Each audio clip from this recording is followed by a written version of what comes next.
The budget action camera market is so packed it's difficult to weed out the good from the bad. We've taken a look at various examples in the past, although which category do we put this in? The Victure 4K AC800.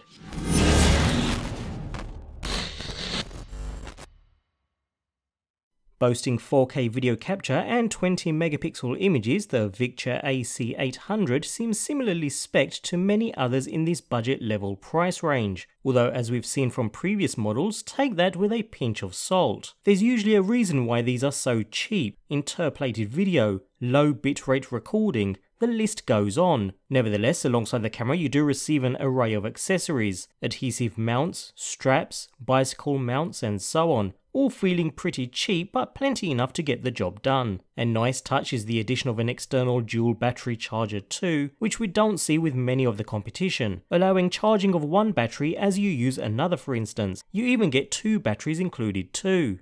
Anyway, the camera itself comes with its waterproof housing, complete with thumb screw and buckle mount attached, making it compatible with GoPro's mounting ecosystem. Although it does feel bulky in this form. Maybe I've just got used to the waterproof designs of newer cameras like the GoPro and the Osmo Action now, but it feels especially bulky, even more so than the old Hero 3 and 4 examples. Nevertheless, we have that flat lens, plastic button covers and a clasp at the top, which we can release to open the rear door and remove the camera itself. And if, like me, you're familiar with the rubberized and ruggedized design of the GoPro, you're in for a huge disappointment here. It's like going back in time a few years. As a whole, the unit feels very light though, albeit with no battery inserted just yet, but there's no robust feeling here. At the front we have a 170-degree wide-angle lens backed by an NT96660 chipset and a Sony IMX078 image sensor, providing 4K video capture at 24 frames per second, as well as gyroscopic image stabilization. We'll see how this fares later. Otherwise we have a pretty typical action camera design, a power and mode button on the front with the 3-button arrangement for shutter, mode and Wi-Fi controls, which all feel robust with a tactile feeling click when pressed. On the opposite side are the micro USB, HDMI and memory card slots, all open with no small plastic doors or port covers to fumble about with. Talking of doors, there's one on the bottom of the unit, which comes away completely so could be easily lost, albeit a spare is included in the package, but reveals a cavity for the included 1050 mAh battery, supposedly lasting for an hour of usage at 4K from a single full charge, although a second is included in the package for longer run times. On the rear is a 2-inch display, and with the camera switched on, it provides a live view along with other useful data around the edges, such as current mode, recording time remaining, battery levels and so on, all pretty standard stuff. The screen itself is reasonably bright and easy to use even under daylight, so there's no issues there, while the side buttons can be used for digitally zooming in and out, albeit at the expense of video quality.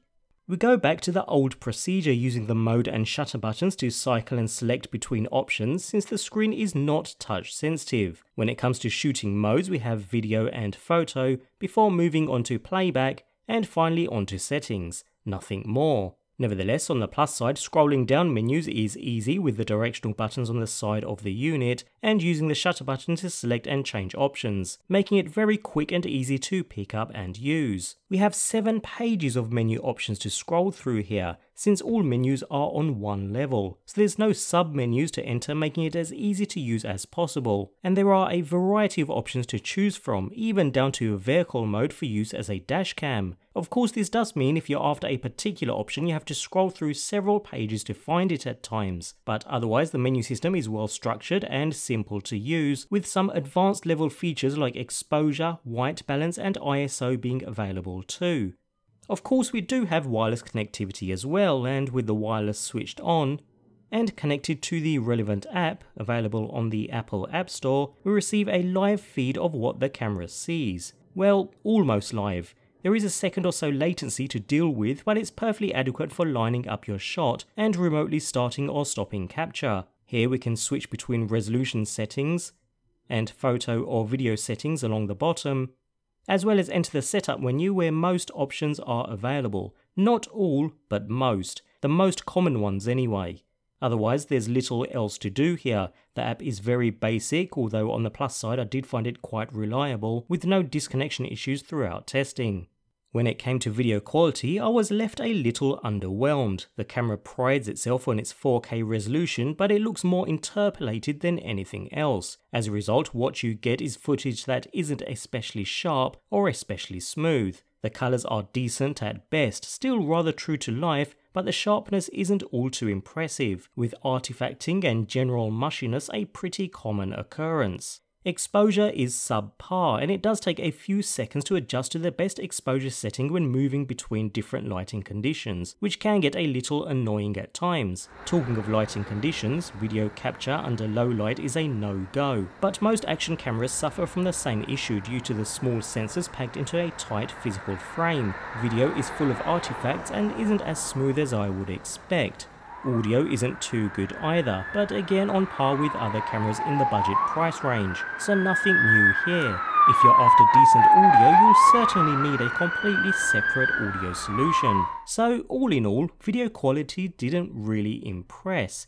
Don't get me wrong, as a second camera it's okay, but quality is nothing out of the ordinary. Image capture wasn't too much better either. The light levels are well managed and the colours, albeit not as vibrant as flagship products, are reasonably good. But again, there's not a lot of sharp detail captured in the image, so I wouldn't use this as a primary photo camera.